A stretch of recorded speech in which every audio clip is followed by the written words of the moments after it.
உன் பெரியவங்களுக்கு சொல்றேன், நம் பேச்சை கேட்டு குழந்தைகள் வளர்வதே இல்லை, நம்மை பார்த்துதான் வளர்கிறார்.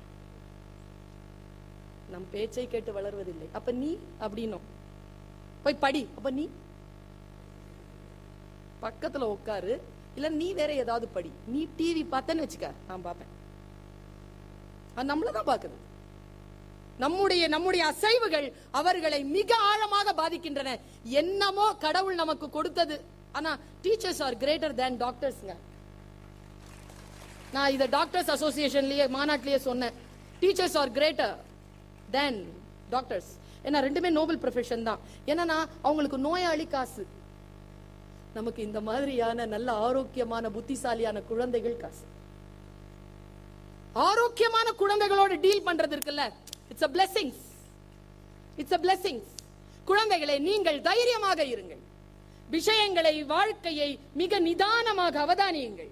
சில விஷயங்களுக்கு நோ சொல்லுங்க, சில விஷயங்களுக்கு எஸ் சொல்லுங்க. நோ சொல்லணும் அப்படின்னா எஸ் சொல்லவே சொல்லாத.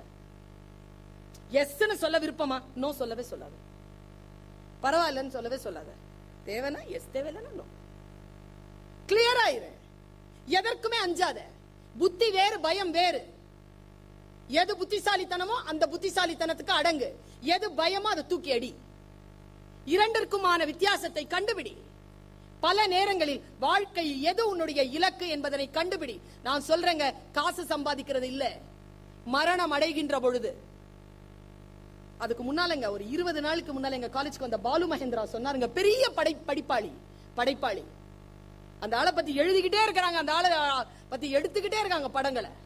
அந்த ஆள் எடுத்த படங்களை எடுத்துக்கிட்டு இருக்கிறாங்க இன்னைக்கு, ஆவண படங்களா. அந்த ஆள் சொன்னார், பர்வீன், ஐயோ என்ன வார்த்தைங்க, எழுதி வச்சுக்கோங்க குழந்தைகளே. வாழ்க்கையில் ஜெயிக்கிறோமோ தோக்குறோமோ அது முக்கியம் அல்ல, விரும்பியதை செய்து கொண்டே இருக்கிறோமா அதுதான் முக்கியம் அல்ல. இவ்வளவு பெரிய விஷயம் குழந்தைகளே. வாழ்க்கையில் ஜெயிக்கிறோமோ முக்கியமா, அது முக்கியம் அல்ல. தோற்பது கூட முக்கியம் அல்ல, விருப்பப்பட்டதை செய்து கொண்டே இருக்கிறோமா. உன்ன ஒரு விஷயம் சொல்றேன், வாழ்க்கையில் இந்த +2 ஒண்ணு இருக்குது, 10th ஒண்ணு இருக்குது. எல்லாரும் சொல்லுவாங்க, 10th மட்டும் பாஸ் பண்ணிட்டேன்னு வச்சுக்கோங்க வாழ்க்கை அவ்வளோ நல்லா இருக்கும் அப்படின்னு சொல்லுவாங்க. அதுக்கப்புறம் +2ல அதே டைலாக் சொல்லுவாங்க. சரியா? நான் சொல்றேன், நான் காலேஜ் டீச்சர்.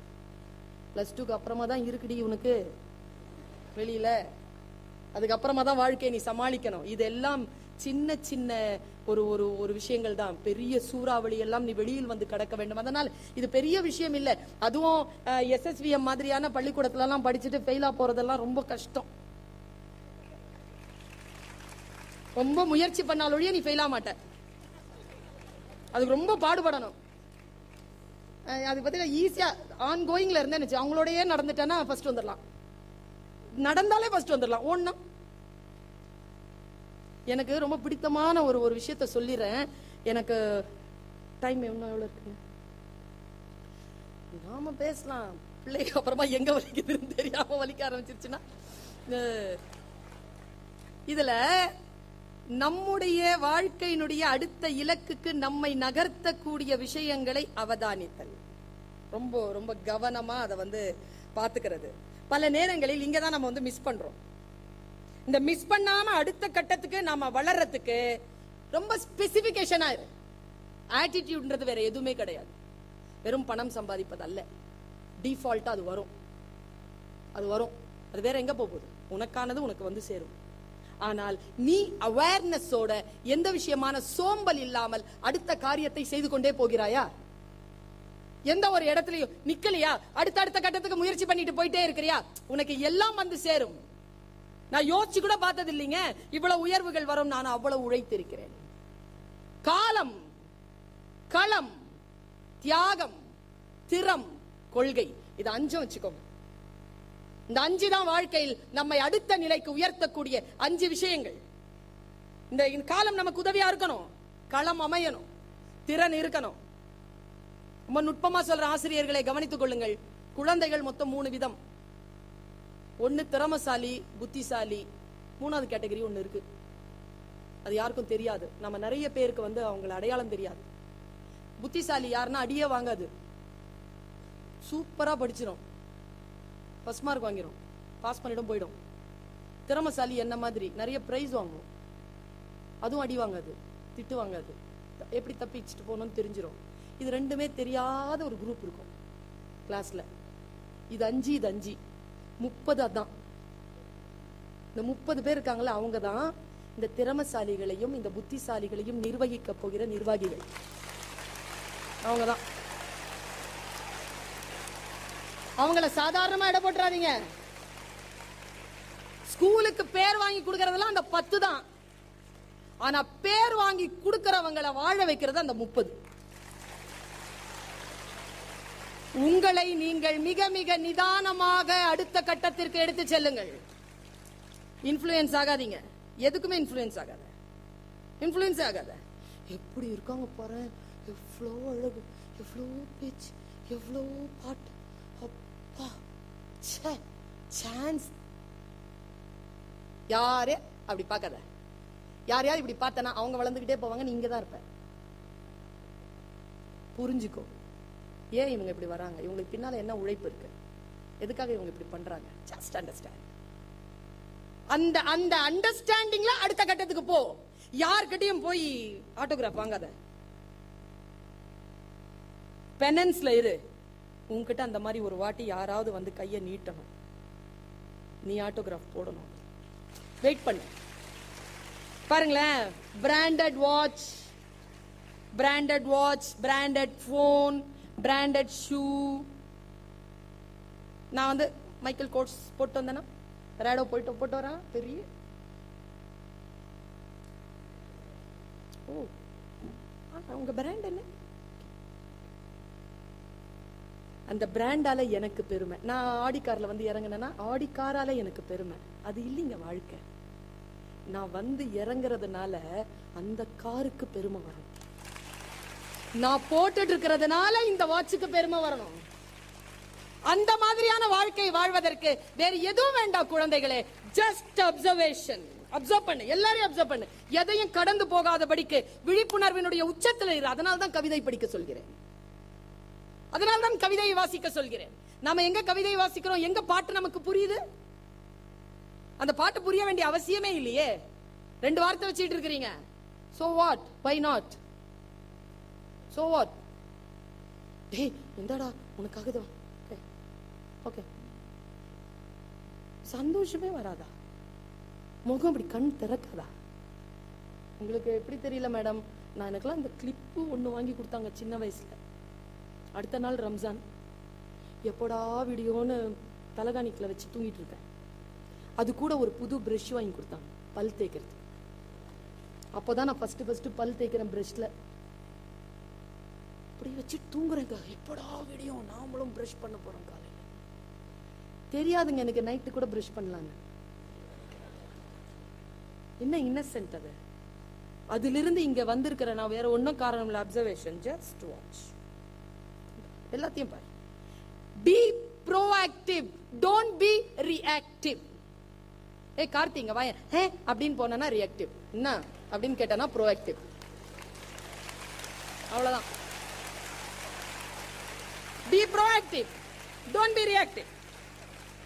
இன்னைக்கு படம் போலாமா அப்படின்னா ரியாக்டிவ். என்ன படம்? காசு இருக்கா? அப்பாட்ட சொல்லிட்டு வரணும், நாளைக்கு போலாம். ப்ரோஆக்டிவ். B proactive. ப்ரோஆக்டிவா இருந்து பாரு. புக்கு உன்கிட்ட பேசுதா, நீ அதுகிட்ட பேசு. உன்கிட்ட பேசும், புக்கு பேசும், கண்டிப்பா பேசும். நீ எல்லாம் படிச்சிட போறாத அப்படின்னு பேசும். எல்லாம் படிக்க முடியாது, மூடு, தப்புன்னு மூடிடும். என்கிட்ட அப்படி நிறைய பேசும். பேசும்போது என்ன தெரியுமா பண்ணுவேன், ஏய் மூடு அப்படின்னு சொல்லுவோம். அது பேசும். புரியல பாரு உனக்கு, வாய மூடு. நான் சொல்லுவாங்க, உன்னை படிக்கத்தான் திறந்துருக்கு, படிக்க பாரு. படிச்சு புரிஞ்சுக்கிட்டேன்னு வச்சுக்கோ, ஏன் புத்தகத்தை நான் ஜெயிக்கிறேன். புத்தகம் என்னிடத்தில் பேசுகின்ற பொழுது நான் அது பேச்சை கேட்டா அது ஜெயிக்கிறது. நான் அதை படிச்சு புரிஞ்சுக்கிட்டேனா அதை நான் ஜெயிக்கிறேன். என்ன கேட்டா, என் குழந்தைகளை, உங்களை ஜெயிக்கக்கூடிய புத்தகங்கள் இன்னும் பூமியில் பிறக்கவே இல்லை. நீங்கள் ஜெயிக்கக்கூடிய புத்தகங்கள் தான் எல்லாம். Just to understand. எல்லாரையும் புரிந்து கொள், எல்லாரையும் புரிந்து கொள். புரிந்து கொள்ளக்கூடிய விஷயம் வந்தா நீ அழகி என்று சொல்லிவிட்டேன். எது சொன்னாலும் உனக்கு புரிய வேண்டும், அவ்வளவுதான் பேஸ். அப்புறமா இன்னும் ஒரு மனசுல வருது, நான் இதை சொல்லி இருக்கிறேன், குழந்தைகளுக்கு தான் சொல்றேன், உங்களுக்கு இது புதுசு என்பதனால் உங்களுக்கு நான் சொல்றேன். எனக்கு எது படிச்சாலும் புரியுங்க, தமிழ்ல எது படிச்சாலும் புரியும். காம்ப்ளிகேஷனா எது இருந்தாலும் புரிஞ்சுக்குவேன். ஆனா ஒரு 5-6 வருஷம் இருக்கும், நான் ஒரு விஷயத்தை படிக்கிறேன், என்னால புரிஞ்சுக்க முடியல. 3 நாள் ஆச்சு புரிஞ்சுக்கிறது. நான் இது அப்ளிகேஷனா சொல்றேன், உன்னால புரிஞ்சுக்க முடியுதா பாரு. இவங்களுக்கு இப்ப நான் என்னுடைய பேச்சை நீ கரெக்டா உள்வாங்கிட்டேன்னு வச்சுக்கோங்க, டீச்சர்ஸ்க்கும் நிர்வாகத்திற்கும் வேலை குறையும். ஏன்னா நீ நினைக்கிறதுக்கு முன்னாலேயே அவங்க என்ன நினைக்கிறாங்களோ அது நீ செலுத்திட்டு அதுக்கு மேல கேட்ப. What next? பூதம் மாதிரி, இந்த அலாவுதீன் கையில இருக்கிற பூதம் மாதிரி அப்படி கேட்கணும் பிள்ளைங்க. ஜெயத்ரதன் கேட்கிறான் துரியோதனனிடத்தில், என்னை விட அர்ஜுனன் எவ்வாறு பெரியவனானான் உனக்கு? நீ என் பக்கத்துல நின்று போராடினாலும் நீ அர்ஜுனன் பக்கத்தில் தான் இருக்கிறாய் என்று தெரியும். துரோணாச்சாரியார் குரு சொன்னார், நீயும் நல்லவன் தான், அவனும் நல்லவன் தான், ஆனால் அவன் சிறந்தவன் உன்னை விட. எப்படி? நான் எது கத்து கொடுத்தாலும் நீ அப்படியே ஸ்ரத்தையோடு அதை ஏற்றுக்கொண்டு போதும் என்று போய்விடுவாய். ஆனால் அவன் அதை கற்றுக்கொண்டு அடுத்தது என்ன என்று கேட்பான். அதனால் உன்னை விட அவன் சிறந்தவன் என்று துரோணர் சொல்கிறார். சிறந்த மாணவன் என்பது ஆசிரியர்களை வேலை வாங்கணும், நிம்மதியா விடக்கூடாது. அடுத்தது என்ன அவங்க நம்மள வேகமா நடத்திட்டு, புரிஞ்சுதா, அண்டர்ஸ்டாண்ட் மேம், புரியல, உனக்கு எப்போதான் புரியும் மேம், சொல்லிக் கொடு. இப்ப இதை நான் சொல்றேன். இப்ப பாரு, நான் ஒரு வாசகத்தை சொல்றேன். வாழ்க்கை முழுவதும் முட்டாளாக இருப்பதை விட ஒரு முறை முட்டாள் என்று பெயர் வாங்குவது புத்திசாலித்தனம். புரிஞ்சிருச்சா?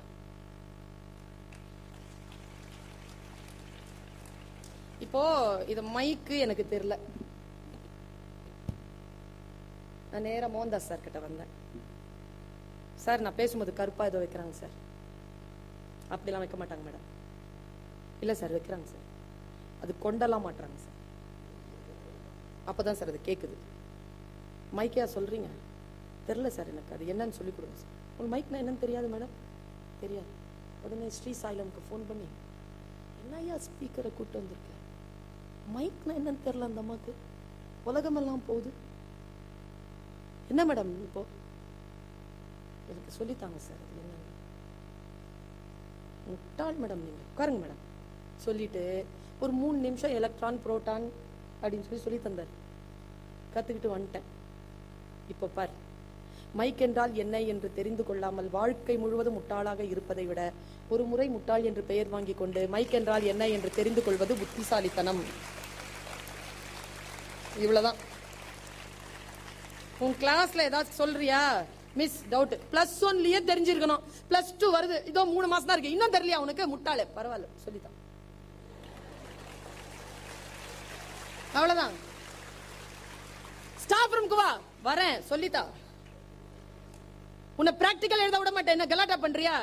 சொல்லித்தா. உன்னை எக்ஸாமினேஷன் எழுத விடாத, இப்போ சொல்லித்தா. I want to know this, I want to learn.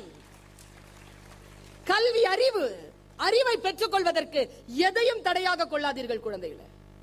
யார் எது வந்தாலும் அப்புறம் படிச்சிட்டு இருக்கியா, மத்ததெல்லாம் நீ வா என் பக்கத்துல. நான் படிக்கும் போது நான் ஒரு இன்வெஸ்டிகேஷனுக்கு அப்புறமா நான் கொலைகேஸ்ல உள்ள போயிருவேன். என் பக்கத்துல எல்லாம் வந்தா நான் படிக்கும் போது பாஞ்சிருவேன் மேல. மேடையில பேசும்போதெல்லாம் பக்கத்துல வந்து பாரு, தண்ணி வைக்க வரவங்களே அங்க போய் விழுந்துருவாங்க. என் வேலையை நான் செய்கின்ற பொழுது எதுவும் எனக்கு தடையாக இருக்கக்கூடாது. அந்த கான்சென்ட்ரேஷன், அந்த தவம், அந்த வேள்வி, அந்த யாகம் குழந்தைகளை அப்படி நீங்கள் எடுத்து பாருங்க. என்னங்க ஃபர்ஸ்ட் காலேஜ் ஸ்கூல்ல ஃபர்ஸ்ட் மார்க் எல்லாம் என்னங்க பெரிய.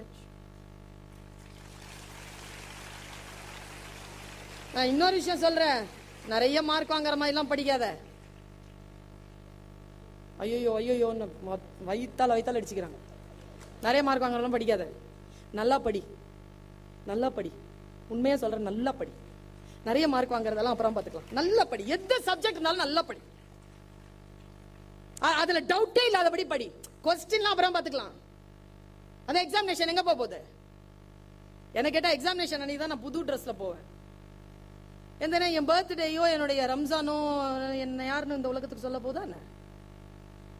என் எக்ஸாமினேஷன் ஹால் தான் நான் என்ன யாருன்னு சொல்ல போகுது.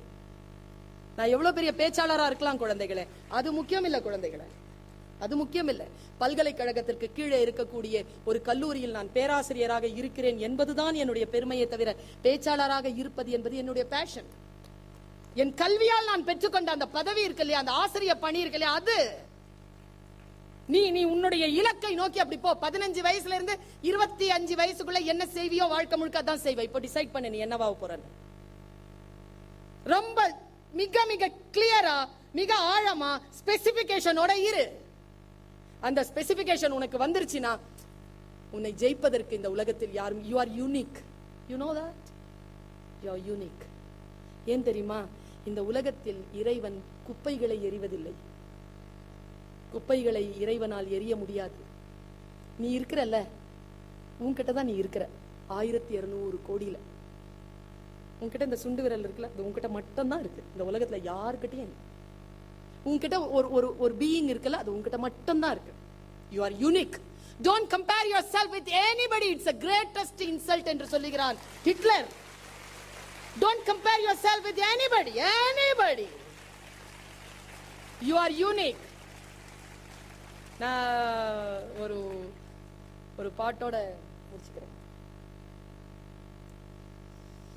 கனவு. எல்லோருக்கும் கனவு இருக்க வேண்டும் குழந்தைகள். எனக்கும் ஒரு கனவு உண்டு. இந்த உலகத்தில் தமிழ் அப்படின்னா ஒரு மிக உயர்ந்த ஒரு இடம் இருந்ததுன்னா அந்த இடத்தை தொட்டுட்டு அப்புறமா தான் சாகும். அந்த இடத்தை தொடாம சாகும்.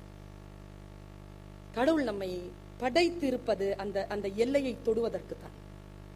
அந்த எல்லையை தொடுவதற்கான அந்த அப்சர்வேஷன், அந்த கவனம், அந்த விழிப்புணர்வு, அது கவிதை தரும், இலக்கியம் தரும், உன் பாடம் தரும், பேச்சுகள் தரும். கவனி கவனி கவனி.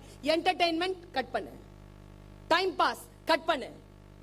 உன்னுடைய வாழ்க்கை சூறையாடக்கூடிய, உன் நேரத்தை சூறையாடக்கூடிய விஷயங்களை கட் பண்ணிட்டு உன் நேரத்தை இன்வெஸ்ட் பண்றத, முதலீடு பண்ணுவதை பெருக்கு.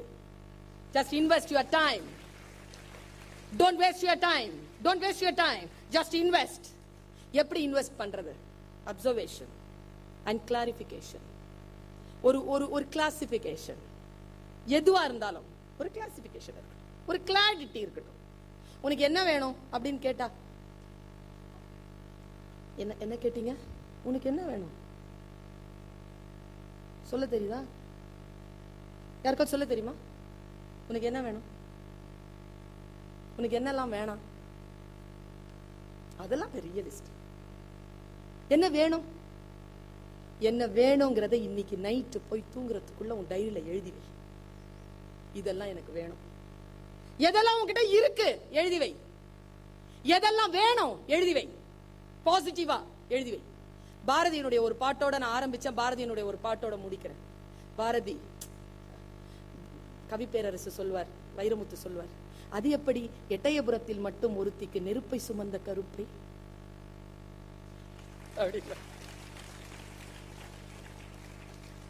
அவன் நெருப்பு, அவன் நெருப்பு, அவன் உள்ள ஒரு நெருப்பை போட்டு விட்டுருக்கான், அது பத்தி எரியுது. அந்த எரியில இருக்கக்கூடிய வெளிச்சத்துல எல்லா அறியாமையும் கரையுது. அவன் சொல்றான், இறைவனிடத்தில் வேண்டுகின்ற பொழுது எப்படி நாம வேண்டணும் பாருங்க குழந்தைகளே. இறை வேட்கை என்பது நம்முடைய டிட்டர்மினேஷன். அதுல ஒரு கிளாரிபிகேஷன் இருக்கணும், நமக்கு ஒரு கிளாரிட்டி இருக்கணும். பல நேரங்கள்ல கிளாரிட்டியா இல்ல. எல்லாரும் நல்லா இருக்கணும். எல்லாரும்னா யார் யாரு? எல்லாரும் அப்படின்னா எல்லா உயிரும் இன்புற்று இருப்பதல்லால் வேறொன்றும் அறியேன் பராபரமே. தாயுமானவர் சொன்ன அதே வார்த்தையோடயா நீ அந்த வார்த்தையை சொல்ற? சொல்லுக்கு பொருள் உண்டு இல்ல? பொருள் தெரிஞ்சு நீ எதையாவது கேட்டு பாரு, உனக்கு அது ஆமேன் ஆகுதா இல்லையான்னு பாரு. ஸ்பெசிபிகேஷன். நாம என்ன தெரியுமா மேக்சிமம், இன்னைக்கு இந்த டீச்சர் ஸ்கூலுக்கு வரக்கூடாது, டெஸ்ட் வச்சிருக்கிறோம். நான்லாம் ஒரு மாசம் வரக்கூடாத அளவுக்கு அவங்களுக்கு என்னென்ன நடக்கணும்லாம் நான் கேட்டிருக்கேன் கடவுள்கிட்ட. ஒரு மாசம் அவங்க ஸ்கூலுக்கு வரக்கூடாதுன்னா என்னென்ன நடக்கும் அவங்க வாழ்க்கையில, அதெல்லாம் சாமி கிட்ட கேட்டிருக்கேன் நான். அப்புறமா தான் அது பாவம்னு தெரிஞ்சுக்கிட்டு வழிபாடு வேறு, இறை வேட்கை வேறு. பாரதி இறை வேட்கை செய்கிறான், இறை வேட்கை செய்கிறான் பாரதி. பாரதிக்கு உங்களுக்கு எனக்கு இருக்கிற எல்லா பெரியவங்களுக்கு ஒரு 40 வயசு ஆனவங்களுக்கு எல்லாம் இந்த கனவு இருக்கும், சொந்தமா ஒரு வீடு. இங்க எப்படின்னு தெரியல, சென்னையில எல்லாம் வந்து அடைச்சுதான் விக்கிறான். இது அடுத்தவன் சோறு, இது அடுத்தவன் சோறு, இது அடுத்தவன் கூரை, கூரை வந்து அடுத்தவன் தர, நம்ம தர அடுத்தவன் கூரை. பிளாட்னு பேர் இருக்கு. அது விற்கிறான் 3 கோடி 4 கோடி, காத்து அடைச்சு விற்கிறான் சுவர் எழுப்பி. பாரதிக்கு அதுல விருப்பம் இல்லை. அவன் நிலம் கேட்டான் பராசக்தி கிட்ட. ஒரு காட்சி, கேமரா ஆன் பண்ணு, கண்ணை மூடிட்டு முடிஞ்சாலும் கேள்வி என் பேச்ச, கேமரா ஆன் பண்ணு. பராசக்தி பராசக்தி வந்துட்டான். Yes, what do you want? Why you call me? Tell me first. I have work. Wait, Parasakti. Wait. Okay, tell me. What do you want? Tell me first. காணி நிலம் வேண்டும் பராசக்தி. காணி நிலம் how many acres?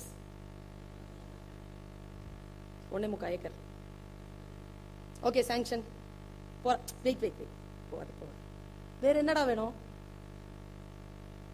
எப்படி specification பாரு, என்ன ஒரு clarity பாரு. காணி நிலம் வேண்டும் பராசக்தி, காணி நிலம் வேண்டும். அங்கே தூணில் அழகியதாய் நன் மாடங்கள் துய்ய நிறத்தினதாய் அந்த காணி நிலத்திடையே ஒரு மாளிகை கட்டித்தர வேண்டும். மாளிகை வேணுமா? கலர் பெயிண்ட் வெள்ளை கலர், தூண்லாம் இருக்கணுமா? அழகா சொல்றாங்க. அங்கே தூணில் அழகியதாய் நன் மாடங்கள் துய்ய நிறத்தினதாய் அந்த காணி நிலத்திடையே ஒரு மாளிகை கட்டித்தர வேண்டும். ஓகே, இரு போவாத. அங்கே கேணி அருகினிலே தென்னை மர கீற்றும் இளநீரும். அப்படி பார்த்தா தென்னை மரம் தெரியணுமா, அதுல இளநீர் தெரியணுமா? என்ன ஒரு ஓவியம் பாருங்க. இப்படி திரும்பி பார்த்தா ஒண்ணும் இல்ல. அப்ப போறேங்கிற, இரு 10-12 தென்னை மரம் பக்கத்திலே வேண்டும். கொடுத்துட்டா சாங்ஷன். வேற என்னப்பா சாமி வேணும்? நான் போறேன்ப்பா, எனக்கு வேலை இருக்குப்பா. லைட் இல்லாம இருக்கு வீட்டுல, எப்படி வேணும் லைட்டு? நல்ல முத்துச்சுடர் போலே நிலா ஒளி முன்பு வர வேண்டும். அப்புறம் சவுண்ட் எஃபெக்ட், அங்கே கத்தும் குயிலோசை சற்றே வந்து காதில் பட வேண்டும். அப்புறம் என் பாட்டு கலந்திடவே அங்கே ஒரு பத்தினி பெண் வேண்டும். அப்புறம் எங்கள் கூட்டுக்களியினிலே கவிதைகள் கொண்டு தர வேண்டும். எல்லாம் தந்துட்டேன், போறேன். ஓகேவா? வீடு, சொந்த நிலம், வீடு, பெயிண்ட், நீ சொல்ற மாதிரியான மாளிகை, அந்த காட்சிகள், தோட்டம், நிலா மாதிரி நிலா வெளிச்சம், குயில் பாட்டு, கூட இருக்கிறதுக்காக மனைவி, எல்லாம் தந்து கவிதையும் தந்துட்ட, போறேன். போவாத. வேற என்னடா வேணும்? அந்த காட்டு வெளியினிலே என்னை யாராவது டிஸ்டர்ப் பண்ணா அதுக்கு அம்மா உந்தன் காவல் உற வேண்டும். போய் செக்யூரிட்டியா நில்லுன்றான் சாமியா. எல்லாம் கொடுத்துட்டு அவன் செக்யூரிட்டியா நிக்கணுமா? அவ சொன்னா, டேய் நான் செக்யூரிட்டியா நின்னா இந்த பிள்ளைங்களெல்லாம் யாரா பார்த்து, மணிமேகலை அம்மாவை யார் பார்த்துக்குவாரா? பராசக்தி இல்லாமல் வேறு யார் பார்த்துக் கொள்கிறார் உங்களை? அந்த பராசக்தியை பேணுகின்ற அந்த பரமசிவனான அந்த மோகன்தாஸை யார் பார்ப்பது? அவங்களெல்லாம் நம்ம பார்த்துக்கணுமா இல்லையா? உடனே பாரதி சொன்னா, நீ என்ன பார்த்துக்க, நீ கடவுளா செய்யற வேலையை என் பாட்டு பார்த்துக்கோன்னா. என் பாட்டு திறத்தாலே இவ்வையத்தை பாலித்திட வேண்டும் என்று பாடிய அந்த மகாகவியின் பெயரால் தொடங்கினேன், அந்த மகாகவியின் பெயரால் நிறைவு செய்கிறேன். குழந்தைகளே, வாழ்க்கை என்பது ஒரு முறை நமக்கு கிடைக்கின்ற வாய்ப்பு. அதில் கடவுள் நமக்கு என்று எழுதிய விதியை அடைந்து அதைவிட மேலானதை அவன் நம்மிடத்தில் என்ன உனக்கு வேண்டும் என்று கேட்கின்ற வகையில் நாம் உயர்ந்து உயர்ந்து உயர்ந்து சிகரத்தை தொட வேண்டும். சிகரம் தொடுவது என்பது யாரோ ஒருவர் தொட்ட சிகரத்தை தொடுவதல்ல, நம் உயரத்தின் எல்லையை தொடுவது. நீங்கள் உங்கள்